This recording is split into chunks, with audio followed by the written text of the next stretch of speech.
And we are back live at E3 in the PlayStation booth, and I brought along an industry veteran to show off his new game. That veteran is Warren Spector, creative director of Junction Point Studios, and he's here to show us Disney Epic Mickey 2, The Power of Two on PlayStation Move.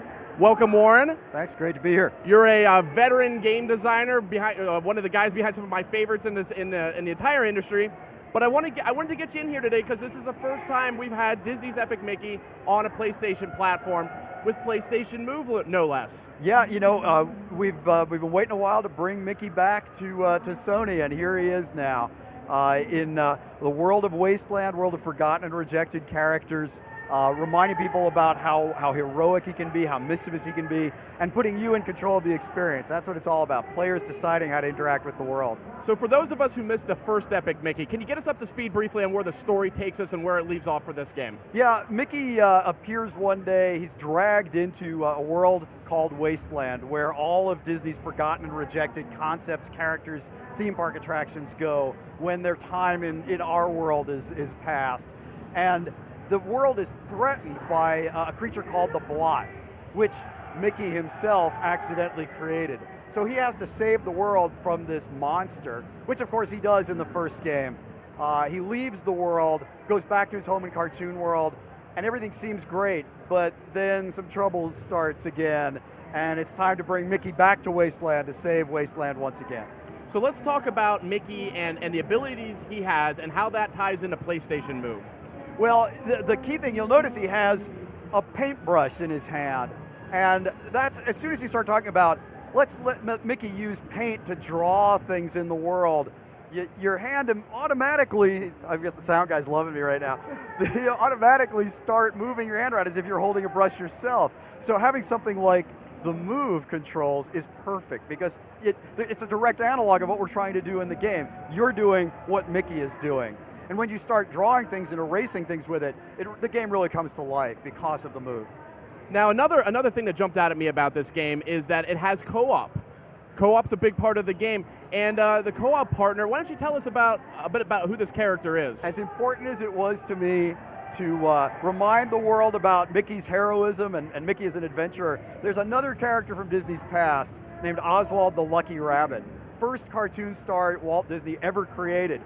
But in 1928, Walt lost the rights to Oswald in a contract dispute, and it wasn't until 2006 that he got the rights back. Disney got the rights to Oswald back in 2006. Get this, they did it by trading Al Michaels, a human sportscaster who worked for ABC, to the people who owned the rights to Oswald. So Al Michaels, a human being, was traded for the rights to a cartoon rabbit. And that's the only reason we got to make him the sort of co-star of our games here. So, I mean, you know, you're very, very well versed in cartoon history, cartoon lore. You did a master's dissertation or a PhD dissertation on cartoons, right? Hard to believe they'll give a degree for anything nowadays, huh?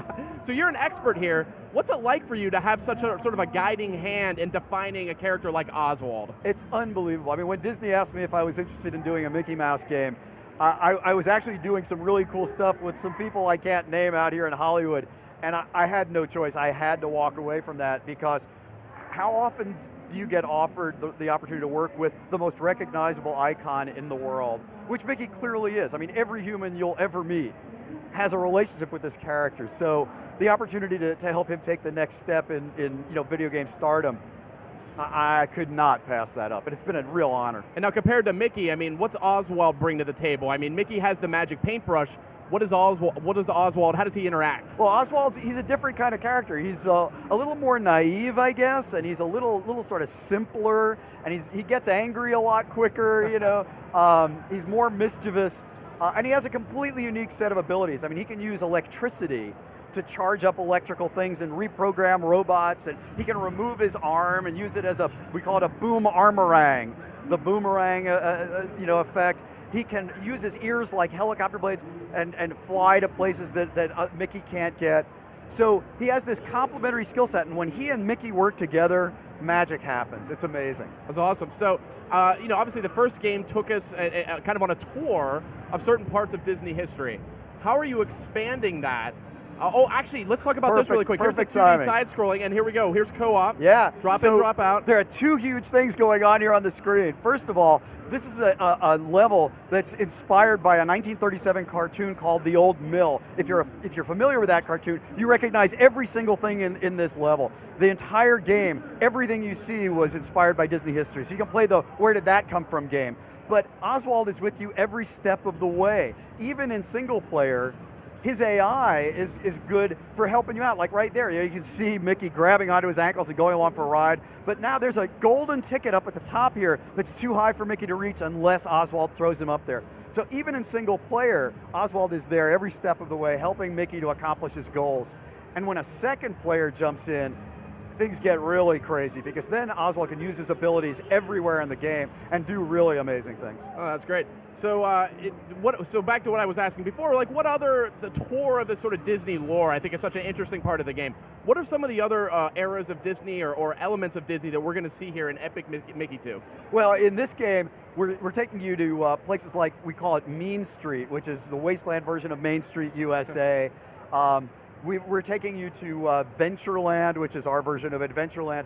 And the newest thing, the coolest thing we're introducing is a place called the Disney Gulch, which is inspired by Frontierland, one of the oldest and earliest places that appeared at Disneyland starting in 1955.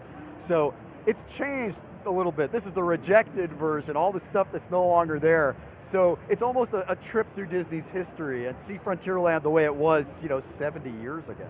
Sort of the shadows of Disney's history in some ways too, the stuff that we don't remember quite as much. And you get to bring it forward and forth. Now this, if I'm not mistaken, this looks suspiciously like a boss battle. It does, and that's the other thing we're showing. This is the first boss we've talked about, and if you're a Disney fan, you know it's inspired by Pete's Dragon, the film that Disney released in the 1970s.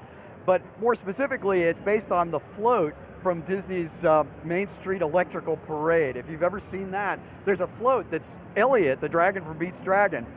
That parade is no longer held at Disneyland, so pow, that ends up in Wasteland, and here he is. But the interesting thing is, he's a new kind of character for us in that he's part cartoon and part animatronic. That's something new for Disney Epic Mickey 2 as well. And so you have to figure out how to deal with this thing that's part toon, part robot. Where'd it come from? How do you interact with it? And all that stuff. But the most important thing I think that's going on here is the player is getting to decide how to interact with this world. You can use paint, this blue stuff here, and in fact on the move, it's amazing. The aiming controls are totally precise. And the ball on the end lights up in the color that of the substance you're using. So if you're using paint like this player is, the ball turns blue, and if you're using thinner, which is the color, which is green, the ball turns green. So even if you're not watching the screen, I can tell what they're doing over there just by looking at the ball on the end of the move. But you get to decide. It's not like a normal boss battle in most games where you just decide, okay, here's the one way to do it. I have to do what the designer wanted me to do. This is about you deciding how you want to solve the problem of this boss. So let's talk a little bit more about those animatronic enemies you were talking about. It sounds like Oswald's electric remote would go a long way in helping overcome some of them. Oh yes, Oswald can shock anything animatronic. And it sort of stuns them for a second, which obviously, if Mickey's trying to do something to the cartoon parts of this character, helps a lot because the guy's not moving around. Oh, I'm sorry, I got to interrupt myself. That's a little spatter. I don't know why. I am totally amused by the fact that inside this monstrous, fearsome thing is this silly little cartoon character. We're trying to introduce some humor into gaming here. Humor with a buzzsaw tail. Yeah, you want to stay out of the way of that. But so here you can see the second player is playing as Oswald and is shocking the animatronic boss, which is making it a little bit easier for Mickey to use his paint to try and paint in the sketchy parts that you can see. So I think we're getting close to running out of time, but I wanted to ask you, what are you most personally excited about here? Is there a detail or a feature that you're the most thrilled to get in the game? Yeah, there are a couple. I mean, obviously, two-player co-op is a big thing. It was really what I wanted to do in this game more than anything else. But we've got full voice in the game. And every character you encounter speaks, like it's really Mickey now, and it's really Donald, and now it's really Oswald. A game. We got to give Oswald a voice for the first time in history. You know, for a video game to be able to contribute to Disney's future while it's honoring Disney's past is just, it's the biggest thrill for me. It is, and you know, another thing you reminded me, it's a musical. Oh yeah, I forgot to mention that. I'm a musical geek, I can't help it. So there are characters in this game that will break into song periodically and express how they're feeling by singing and to tell the story through song. I mean, it's a Disney game, how can you not have songs? So yeah, it's just the start of something big for musical gaming, I think. And so I think we're just about out of time. When is Epic Mickey 2, The Power of 2, when is that going to come out on PS3? Disney Epic Mickey 2, The Power of 2, shipping PS3, November 18th, 2012. An important date in Disney's history, but I'll let all your viewers figure that out for themselves. Ah, challenge. All right. Well, excellent demo there. Thank you, Warren Spector. And stay tuned. We'll be back with more E3 Live.